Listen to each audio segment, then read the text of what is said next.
Hello everyone, welcome to Neso school. हम पढ़ रहे हैं ह्यूमन हार्ट के बारे में, जिसमें अभी तक हमने समझा ह्यूमन हार्ट का स्ट्रक्चर और फंक्शन। और अब हम समझेंगे ह्यूमन हार्ट के अंदर हो रहे डबल सर्कुलेशन के बारे में। तो चलिए बिना किसी देरी के शुरू करते हैं आज का लेक्चर, जिसका नाम है डबल सर्कुलेशन। और देखते हैं हमारे आज के टॉपिक्स क्या है। हमारा आज का एक ही टॉपिक होगा जो है डबल सर्कुलेशन। और ये टॉपिक आपकी बुक में इस पैराग्राफ में और डायग्राम की मदद से समझाया हुआ है। इस टॉपिक में हम समझेंगे डबल सर्कुलेशन क्या होता है और इसकी क्या सिग्निफिकेंस है। इस टॉपिक को पढ़ने के बाद अंत में हम बात करेंगे ब्लड प्रेशर की, जो आपकी बुक में मोर टू नो बॉक्स में दिया हुआ है। तो चलिए शुरू करते हैं आज के टॉपिक के साथ, जिसका नाम है डबल सर्कुलेशन। तो डबल सर्कुलेशन को समझने के लिए हमें समझना होगा ये डायग्राम जो आपकी एनसीईआरटी बुक में दिया हुआ है। तो जैसा कि आप देख सकते हैं, इस डायग्राम के 3 पार्ट्स हैं। पहला पार्ट है ह्यूमन हार्ट, जो ब्लड को पंप करता है। सेकंड पार्ट है ब्लड वेसल्स, जिनके अंदर ब्लड फ्लो करता है। और थर्ड पार्ट आप देख सकते हैं, ब्लड वेसल्स छोटी छोटी ब्रांचेस में डिवाइड कर रही है, जिनको बोलते हैं कैपिलरीज। तो इस डायग्राम में थर्ड पार्ट है कैपिलरीज। कैपिलरीज हमारी ब्लड वेसल की स्मॉलेस्ट ब्रांच होती है, यानी कि जो हमारी बॉडी में प्रेजेंट ब्लड वेसल्स हैं वो एंड में छोटी छोटी ब्रांचेस में डिवाइड करती हैं, जिनको हम बोलते हैं कैपिलरीज। कैपिलरीज कनेक्शन बनाती हैं आर्टरी और वेन के बीच में, यानी कि आर्टरी और वेन को कनेक्ट करती हैं, कनेक्टिंग चैनल्स बनाती हैं हमारी बॉडी में प्रेजेंट कैपिलरीज। तो इस डायग्राम में 3 पार्ट्स हैं, heart, blood vessels and capillaries. और जैसा कि आप देख सकते हैं, 2 टाइप की कैपिलरीज प्रेजेंट है। कुछ कैपिलरीज बॉडी के अपर पार्ट में प्रेजेंट है और कुछ कैपिलरीज बॉडी के लोअर पार्ट में प्रेजेंट है। अपर पार्ट में जो कैपिलरीज प्रेजेंट है उनको बोलते हैं लंग कैपिलरीज, यानी कि ये कैपिलरीज प्रेजेंट होंगी लंग्स के अंदर। और लोअर पार्ट में जो कैपिलरीज हैं वो प्रेजेंट है बॉडी ऑर्गन्स के अंदर। तो इस डायग्राम में 2 टाइप की कैपिलरीज दिखाई गई हैं। कुछ कैपिलरीज लंग्स में प्रेजेंट हैं और कुछ कैपिलरीज प्रेजेंट हैं बॉडी ऑर्गन्स के अंदर। एक्चुअल में हमारी बॉडी में ऐसे नेटवर्क नहीं दिखाई देते, क्योंकि हमारी बॉडी में बहुत सारे टिश्यूज और बहुत सारे ऑर्गन्स होते हैं। लेकिन हमारी अंडरस्टैंडिंग को सिंप्लीफाई करने के लिए हमने ये डायग्राम में ऐसे नेटवर्क दिखाए हुए हैं। तो चलिए समझते हैं डबल सर्कुलेशन क्या होता है। लेकिन डबल सर्कुलेशन को समझने से पहले एक बार क्विकली रिवाइज कर लेते हैं जितना हमने लास्ट लेक्चर में समझा था। हमने समझा था हार्ट ब्लड को पंप करता है और हमारी हार्ट के 2 साइड्स होते हैं, right side and left side. Right side of the heart gets filled with deoxygenated blood, यानी कि जो हार्ट का राइट साइड है वो डीऑक्सीजनेटेड ब्लड को रिसीव करता है, कार्बन डाइऑक्साइड रिच ब्लड को रिसीव करता है। हार्ट का लेफ्ट साइड रिसीव करता है ऑक्सीजनेटेड ब्लड, यानी कि ऑक्सीजन रिच ब्लड। और हार्ट तक डीऑक्सीजनेटेड ब्लड लेके आती हैं ब्लड वेसल्स और ऑक्सीजनेटेड ब्लड को भी लेके जाती हैं ब्लड वेसल्स। 2 टाइप की ब्लड वेसल्स होती हैं, आर्टरी एंड वेन। हमारा हार्ट ब्लड को पंप करता है और पहुंचाता है लंग्स तक और बॉडी पार्ट्स तक with the help of these blood vessels. तो चलिए एक बार क्विकली रिवाइज करते हैं हार्ट ब्लड को पंप कैसे करता है। तो हार्ट की तरफ डीऑक्सीजनेटेड ब्लड लेके आती है vena cava. Vena cava deoxygenated blood को कैरी करती है right side of the heart में। जब राइट वेंट्रिकल डीऑक्सीजनेटेड ब्लड से फिल हो जाता है तो वो कॉन्ट्रैक्ट करता है, यानी ब्लड को पंप करता है और ब्लड को पंप करके भेजता है लंग्स की तरफ, जिसको लेके जाती है pulmonary artery. Pulmonary artery right ventricle से डीऑक्सीजनेटेड ब्लड को लेके जाती है लंग्स के पास और लंग्स में होता है एक्सचेंज ऑफ गैसेस, यानी कि कार्बन डाइऑक्साइड बाहर चली जाती है लंग्स के थ्रू और ऑक्सीजन आ जाती है ब्लड के अंदर। और ब्लड बन जाता है ऑक्सीजनेटेड, एंड ऑक्सीजनेटेड ब्लड को लंग्स से left side of the heart में लेके आती है पल्मोनरी वेन। जैसे ही लेफ्ट वेंट्रिकल ऑक्सीजनेटेड ब्लड से फिल होता है, लेफ्ट वेंट्रिकल कॉन्ट्रैक्ट करता है यानी कि ब्लड को पंप करता है, जिससे ब्लड आगे पास ऑन होता है लार्जेस्ट आर्टरी में, जिसको बोलते हैं एओर्टा। एओर्टा फर्दर आर्टरीज में डिवाइड करती है और लेके जाती है oxygenated blood into the body organs. Body organs उस ऑक्सीजनेटेड ब्लड में से ऑक्सीजन को एब्जॉर्ब करते हैं और यूज करते हैं उस ऑक्सीजन को एरोबिक रेस्पिरेशन के लिए। एरोबिक रेस्पिरेशन के बाद जनरेट होती है कार्बन डाइऑक्साइड गैस, जो डिफ्यूज कर जाती है ब्लड में और ब्लड बन जाता है डीऑक्सीजनेटेड। डीऑक्सीजनेटेड ब्लड को वेना कावा दोबारा से कैरी करके लेके जाती है right side of the heart, जहां पे राइट वेंट्रिकल पंप करता है ब्लड को लंग्स की तरफ, और ये साइकिल बार बार रिपीट होती रहती है, जिसको बोलते हैं कार्डियक साइकिल। तो अब हमने कार्डियक साइकिल को रिवाइज कर लिया है। अब चलिए समझते हैं डबल सर्कुलेशन का क्या मतलब होता है। डबल सर्कुलेशन, नाम से ही पता चल रहा है, डबल का मतलब होता है 2 टाइम्स एंड सर्कुलेशन का मतलब होता है सर्कुलेट होना, घूमना, यानी कि हमारे हार्ट में जो ब्लड है वो 2 बार ही सर्कुलेट होता है, 2 टाइम्स सर्कुलेट होता है, एक बार डीऑक्सीजनेटेड फॉर्म में और एक बार ऑक्सीजनेटेड फॉर्म में, और इस सर्कुलेशन को हम बोलते हैं डबल सर्कुलेशन।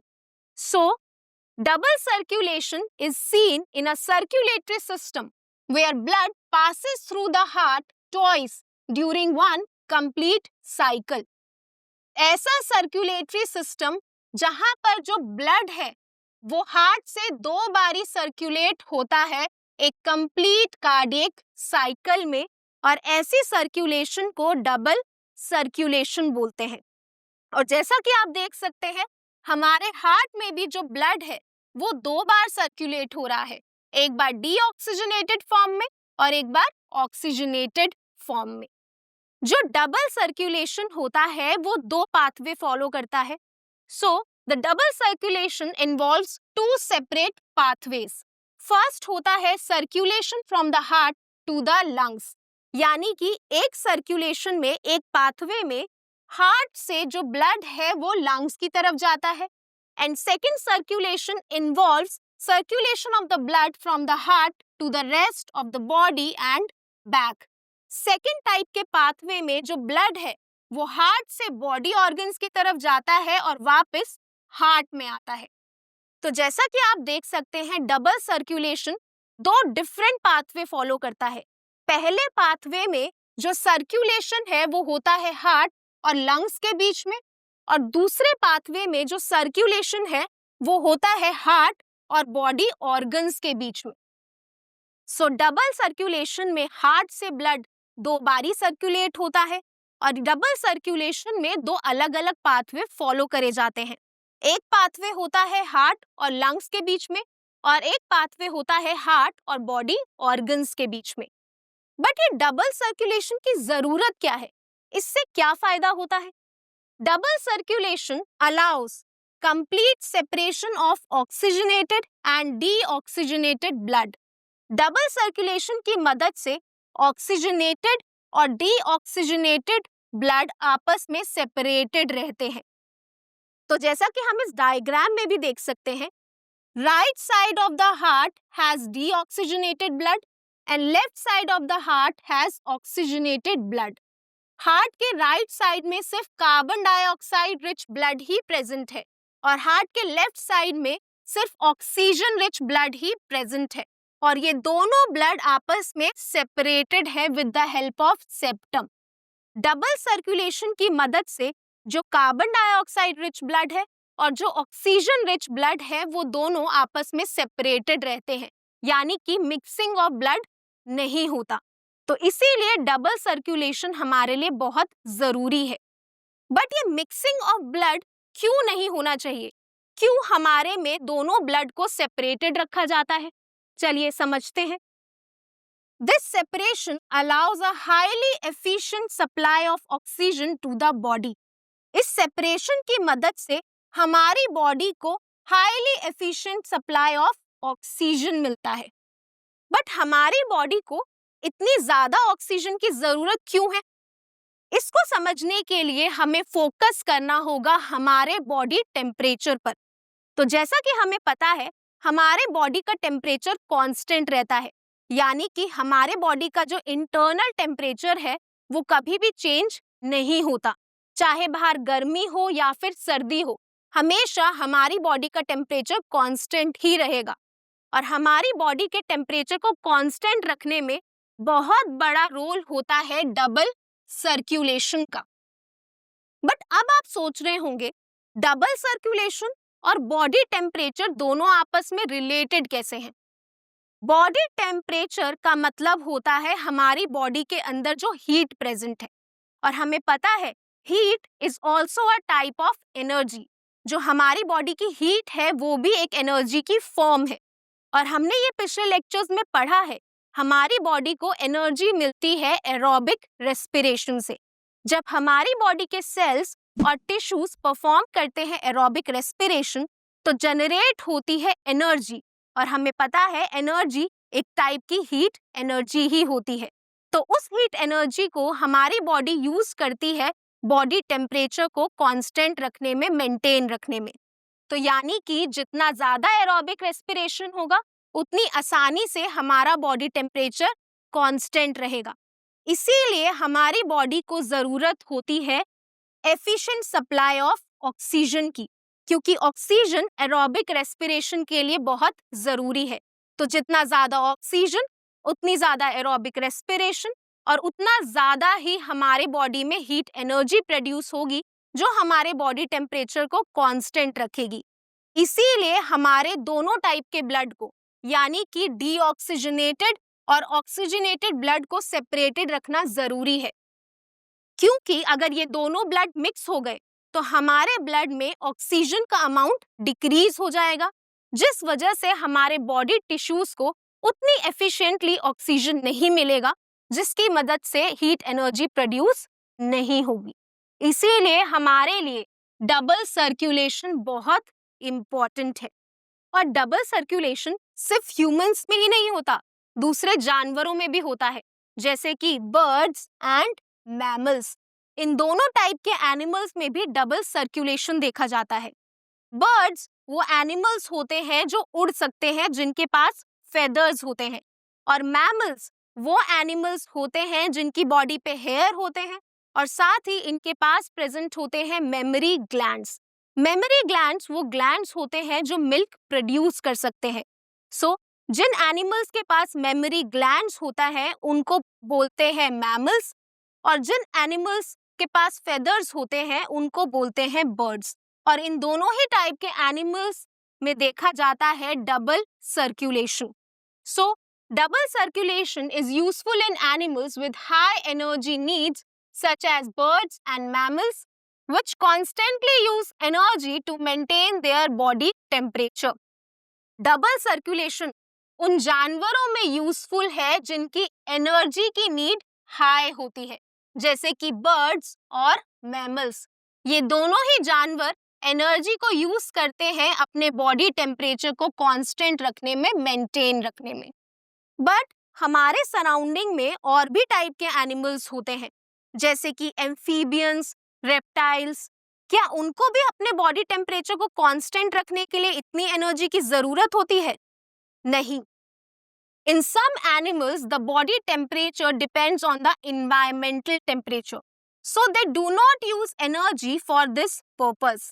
कुछ जानवरों में जो बॉडी टेम्परेचर होता है वो डिपेंड करता है बाहर के इन्वायरमेंटल टेम्परेचर पे, इसीलिए ये इस एनर्जी को यूज नहीं करते अपने बॉडी टेम्परेचर को मेंटेन रखने के लिए। हमारे सराउंडिंग में दो टाइप के एनिमल्स होते हैं। कुछ एनिमल्स अपने बॉडी टेम्परेचर को कांस्टेंट रख सकते हैं, और कुछ एनिमल्स अपने बॉडी टेम्परेचर को कांस्टेंट नहीं रख सकते।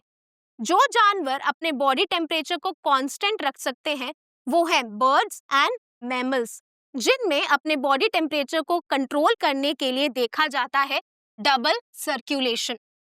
लेकिन कुछ एनिमल्स ऐसे होते हैं जिनका बॉडी टेम्परेचर कांस्टेंट नहीं रहता, इसीलिए उनमें डबल सर्कुलेशन नहीं देखा जाता। अभी तक हमने समझा दो टाइप के एनिमल्स होते हैं। कुछ एनिमल्स में मिक्सिंग ऑफ ब्लड नहीं होता, जिससे उनका बॉडी टेम्परेचर कांस्टेंट रखने में हेल्प होती है। और कुछ एनिमल्स ऐसे होते हैं जिनमें मिक्सिंग ऑफ ब्लड होता है, क्योंकि उनको बॉडी टेम्परेचर कांस्टेंट रखने की जरूरत नहीं होती। क्या आप ऐसे किसी एनिमल का एग्जाम्पल दे सकते हैं जिनका बॉडी टेम्परेचर कांस्टेंट नहीं रहता? चलिए मैं देती हूँ। एम्फीबियंस और रेप्टाइल्स का बॉडी टेम्परेचर कांस्टेंट नहीं रहता, यानी कि इनमें मिक्सिंग ऑफ ब्लड देखा जाता है। एम्फीबियंस वो जानवर होते हैं, वो एनिमल्स होते हैं जो लैंड और वाटर में रहते हैं, यानी कि जो जमीन पर भी रहते हैं और पानी में भी रहते हैं, जैसे कि फ्रॉग। और कुछ एनिमल्स ऐसे होते हैं जो जमीन पर रेंग सकते हैं, यानी कि क्रॉल कर सकते हैं, जैसे कि स्नेक, जो कि एक रेप्टाइल है। So in some animals like amphibians और many reptiles, they have three chambered heart and can tolerate some mixing of blood. Amphibians और कुछ रेप्टाइल्स में थ्री चेम्बर्ड हार्ट होता है, और ये एनिमल्स मिक्सिंग ऑफ ब्लड को टॉलरेट कर सकते हैं। एम्फीबियंस और रेप्टाइल्स का मतलब हमने समझ लिया है। एम्फीबियंस वो जानवर होते हैं जो लैंड और वाटर दोनों में रह सकते हैं, और रेप्टाइल्स वो जानवर होते हैं जो रेंगते हैं। इन दोनों ही जानवरों में थ्री चेम्बर्ड हार्ट होता है। जैसा कि हमने पढ़ा अभी, ह्यूमंस में फोर चेम्बर्ड हार्ट होता है, लेकिन एम्फीबियंस और रेप्टाइल्स में थ्री चेम्बर्ड हार्ट होता है, यानी कि इनके हार्ट में तीन चेम्बर्स होते हैं, दो atrium and one ventricle. Three chambered heart देखा जाता है एम्फीबियंस एंड रेप्टाइल्स में। थ्री चेम्बर्ड हार्ट के होने की वजह से इन ऑर्गेनिजम्स में होता है मिक्सिंग ऑफ ब्लड, क्योंकि इनके पास एक ही वेंट्रिकल है, और उस वेंट्रिकल से डीऑक्सीजनेटेड ब्लड भी पंप होगा, और उसी वेंट्रिकल से ऑक्सीजनेटेड ब्लड भी पंप होगा, जिसकी वजह से इन ऑर्गेनिजम्स में होता है मिक्सिंग ऑफ ब्लड। बट इनको मिक्सिंग ऑफ ब्लड से इतना फर्क नहीं पड़ता, क्योंकि इनका बॉडी टेम्परेचर कांस्टेंट नहीं होता। ऐसे और भी ऑर्गेनिजम्स हैं, जैसे फिशेस। फिशेस वो एनिमल्स होते हैं जो पानी में मिलते हैं, यानी कि ये एक्वेटिक एनिमल्स होते हैं, और इनका भी बॉडी टेम्परेचर कांस्टेंट नहीं रहता, इसीलिए इनमें भी मिक्सिंग ऑफ ब्लड देखा जाता है। सो fishes have two chambered heart and the blood is pumped to the gills for oxygenation and passes directly to the rest of the body. Fishes में दो चेम्बर्ड हार्ट होता है, इसीलिए जो ब्लड है वो डायरेक्टली पंप होता है गिल्स में ऑक्सीजनेशन के लिए, और उसके बाद वो पास हो जाता है डायरेक्टली बाकी बॉडी पार्ट्स में। तो जैसा कि हम छोटी क्लासेस में पढ़ चुके हैं, फिशेस के अंदर प्रेजेंट होते हैं गिल्स। गिल्स इनकी रेस्पिरेटरी ऑर्गन्स हैं। जैसे हमारे अंदर लंग्स प्रेजेंट होते हैं एक्सचेंज ऑफ गैसेस के लिए, वैसे ही मछलियों के अंदर प्रेजेंट होते हैं गिल्स, जिनके थ्रू वो एक्सचेंज ऑफ गैसेस करती हैं। फिशेस के पास होता है टू चेम्बर्ड हार्ट, यानी कि इनके हार्ट में सिर्फ दो ही चेम्बर होते हैं, one atrium and one ventricle, जिसकी वजह से इनमें डबल सर्कुलेशन नहीं होता, बट होता है सिंगल सर्कुलेशन, यानी कि हार्ट से डीऑक्सीजनेटेड ब्लड जाता है गिल्स के पास, जहां पर होता है एक्सचेंज ऑफ गैसेस, जिसके बाद जो ऑक्सीजनेटेड ब्लड है वो डायरेक्टली जाता है बॉडी ऑर्गन्स तक। बॉडी ऑर्गन्स करती हैं एरोबिक रेस्पिरेशन, और उसके बाद जो डीऑक्सीजनेटेड ब्लड है वो जाता है हार्ट के पास। हार्ट उस ब्लड को पंप करता है, और डीऑक्सीजनेटेड ब्लड पंपिंग के बाद जाता है गिल्स के पास, जहां पर होती है ऑक्सीजनेशन, और ये साइकिल बार बार रिपीट होती रहती है। अलग अलग टाइप के एनिमल्स होते हैं। कुछ एनिमल्स में डबल सर्कुलेशन होती है, और कुछ एनिमल्स में डबल सर्कुलेशन नहीं होती, मिक्सिंग ऑफ ब्लड होता है। डबल सर्कुलेशन हमारे जैसे एनिमल्स यानी कि बर्ड्स और मैमल्स के लिए बहुत जरूरी है, क्योंकि वो बॉडी टेम्परेचर को कांस्टेंट रखने में हेल्प करता है। तो आई होप अब आपको क्लियर हो गया होगा डबल सर्कुलेशन क्या होता है और इसकी सिग्निफिकेंस क्या है। अब चलिए समझते हैं ब्लड प्रेशर के बारे में, जो आपकी बुक में मोर टू नो बॉक्स में दिया हुआ है। ब्लड प्रेशर के बारे में हम कॉमनली भी सुनते रहते हैं कि जैसे कभी हमारा ब्लड प्रेशर हाई हो जाता है, कभी लो हो जाता है। बट ब्लड प्रेशर होता क्या है? ब्लड प्रेशर वो प्रेशर है जो ब्लड एक्सर्ट करता है जब ब्लड फ्लो करता है इनसाइड द ब्लड वेसल। यानी कि जब ब्लड हमारी ब्लड वेसल के अंदर फ्लो करता है तो वो ब्लड वेसल की वॉल पे फोर्स एक्सर्ट करता है और उसको हम बोलते हैं ब्लड प्रेशर। ब्लड प्रेशर हमारी दोनों टाइप की ब्लड वेसल्स में देखा जाता है, यानी कि वेन के अंदर भी ब्लड प्रेशर होता है और आर्टरी के अंदर भी ब्लड प्रेशर होता है।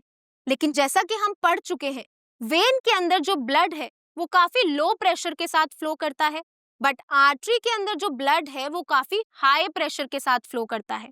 इसीलिए हम वेन के ब्लड प्रेशर को काउंट नहीं करते, हम सिर्फ मेजर करते हैं आर्टरी के अंदर जो ब्लड प्रेशर है।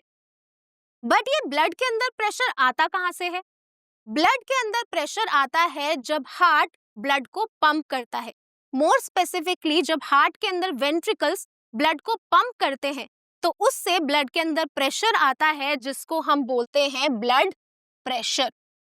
और जैसा कि हमने पढ़ा है, हार्ट के अंदर वेंट्रिकल्स होते हैं जो ब्लड को पंप करते हैं। अब ये जो ब्लड प्रेशर है ये भी दो टाइप का होता है, systolic and diastolic. Systolic blood pressure क्या होता है, डायस्टोलिक ब्लड प्रेशर क्या होता है, क्या आप बता सकते हैं? जब हमारे वेंट्रिकल्स कॉन्ट्रैक्ट करते हैं यानी कि ब्लड को पंप करते हैं तो उस टाइम पे ब्लड में जो प्रेशर होता है उसको बोलते हैं सिस्टोलिक ब्लड प्रेशर। और जब वेंट्रिकल्स रिलैक्स होते हैं यानी कि जब वेंट्रिकल्स में ब्लड फिल हो रहा होता है उस टाइम पे हमारे ब्लड वेसल के अंदर जो ब्लड का प्रेशर होता है उसको बोलते हैं डायस्टोलिक ब्लड प्रेशर। और इन दोनों ही टाइप के ब्लड प्रेशर को मेजर करा जाता है mmHg में, यानी कि मिलीमीटर मरकरी में। सो सिस्टोलिक ब्लड प्रेशर होता है 120 mm ऑफ Hg और डायस्टोलिक ब्लड प्रेशर होता है 80 mm ऑफ Hg। और ये दोनों ही 120 mm of Hg and 80 mm of Hg ये दोनों ही हमारे ब्लड प्रेशर की नॉर्मल यूनिट्स हैं। यानी कि सिस्टोलिक ब्लड प्रेशर होना चाहिए 120 mm ऑफ Hg और डायस्टोलिक ब्लड प्रेशर होना चाहिए 80 mm ऑफ Hg। जब भी हमारा ब्लड प्रेशर इन दोनों रेंज से अपर चला जाता है तो उस कंडीशन को बोलते हैं हाइपरटेंशन। हाइपरटेंशन एक ऐसी स्टेट होती है जब हमारा ब्लड प्रेशर बहुत हाई हो जाता है, यानी कि systolic blood pressure 120 mm of Hg से एक्सीड कर जाता है और diastolic blood pressure 80 mm of Hg से एक्सीड कर जाता है, तो उस स्टेट को हम बोलते हैं हाइपरटेंशन। और जब हमारा blood pressure 120 mm of Hg से लो चला जाए या फिर 80 mm ऑफ Hg से लो चला जाए तो उस स्टेट को बोलते हैं हाइपोटेंशन, जिसको हम कॉमनली बोलते हैं लो ब्लड प्रेशर। बट ये ब्लड प्रेशर हम मेजर कैसे करते हैं? ब्लड प्रेशर हम मेजर करते हैं एक इंस्ट्रूमेंट की मदद से जिसको बोलते हैं स्फिग्मोमैनोमीटर। ये वो इंस्ट्रूमेंट है जिसकी मदद से हम ब्लड प्रेशर को मेजर करते हैं और हमें पता चलता है कि हमारा ब्लड प्रेशर नॉर्मल रेंज में है या फिर एक्सीड कर रहा है या फिर नॉर्मल रेंज से बिलो है। तो आई होप अब आपको ब्लड प्रेशर क्या होता है वो क्लियर हो गया होगा। और इसी के साथ हमारा आज का टॉपिक डबल सर्कुलेशन कंप्लीट होता है। तो आज के लिए बस इतना ही। आई होप आपको ये लेक्चर अच्छा लगा होगा। अब मैं मिलूंगी आपको नेक्स्ट लेक्चर में एक नए और इंटरेस्टिंग टॉपिक के साथ। Thank you.